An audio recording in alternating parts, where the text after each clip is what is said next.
নমস্কার বন্ধুরা, আমাদের চ্যানেলে স্বাগতম। ডিএ নিয়ে একটি গুরুত্বপূর্ণ আপডেট। তো বন্ধুরা, এই মুহূর্তে সবথেকে গুরুত্বপূর্ণ আপডেটই হচ্ছে সরকারি কর্মীদের মান ভাঙাতে বড় সিদ্ধান্ত মুখ্যমন্ত্রী মমতা বন্দ্যোপাধ্যায়ের। উল্টে বোঝা বাড়বে রাজ্যের ওপরই। তো বন্ধুরা, আমরা সকলেই জানি যে পশ্চিমবঙ্গের সরকারি কর্মীরা কেন্দ্রীয় হারে ডিএ পাওয়ার দাবিতে তারা শহীদ মিনার চত্বরে আন্দোলন চালিয়ে যাচ্ছেন দিনের পর দিন, কিন্তু কোনো রকম সুরাহা হচ্ছে না, বরং সেই ডিএ মামলা সুপ্রিম কোর্টে বর্তমানে বিচারাধীন।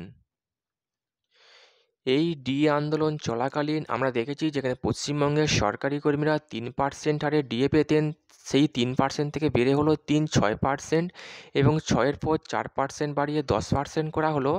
এবং যেটা মুখ্যমন্ত্রী রিসেন্ট বাজেটে ঘোষণা করেছেন, 10 থেকে 4 বাড়িয়ে 14% করা হয়েছে, যেটা হচ্ছে মে মাস থেকে কার্যকর হবে।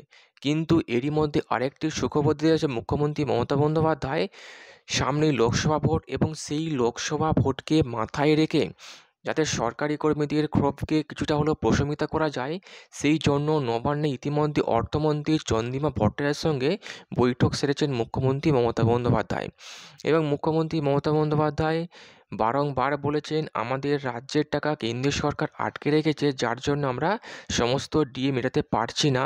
যদি সেই সমস্ত টাকা কেন্দ্রীয় আমাদের দিয়ে দিত, তাহলে সমস্ত টাকা দিয়ে সরকারি কর্মীদের কেন্দ্রীয় হারে ডিএ দেওয়া যেত।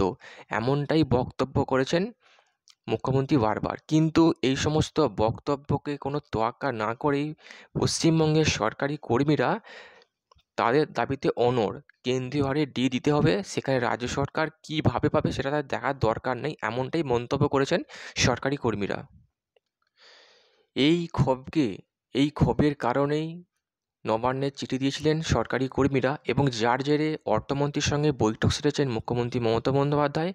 এবং রাজ্যে অর্থ ভাণ্ডারে কত পরিমাণ অর্থ জমা আছে তারই রিপোর্ট চেয়েছেন অর্থমন্ত্রীকে মুখ্যমন্ত্রী মমতা বন্দ্যোপাধ্যায়।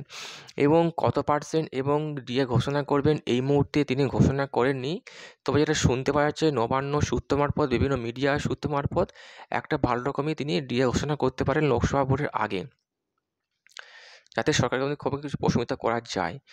তো বন্ধুরা, এই ছিল একটি ডিএ সংক্রান্ত গুরুত্বপূর্ণ আপডেট। কেমন লাগলো কমেন্ট করবেন, লাইক করতে ভুলবেন না। ডিএ সংক্রান্ত পরবর্তী আপডেট পাওয়ার জন্য আমাদের চ্যানেলটি সাবস্ক্রাইব করে রাখবেন। থ্যাংক ইউ বন্ধুরা ভিডিওটি দেখার জন্য।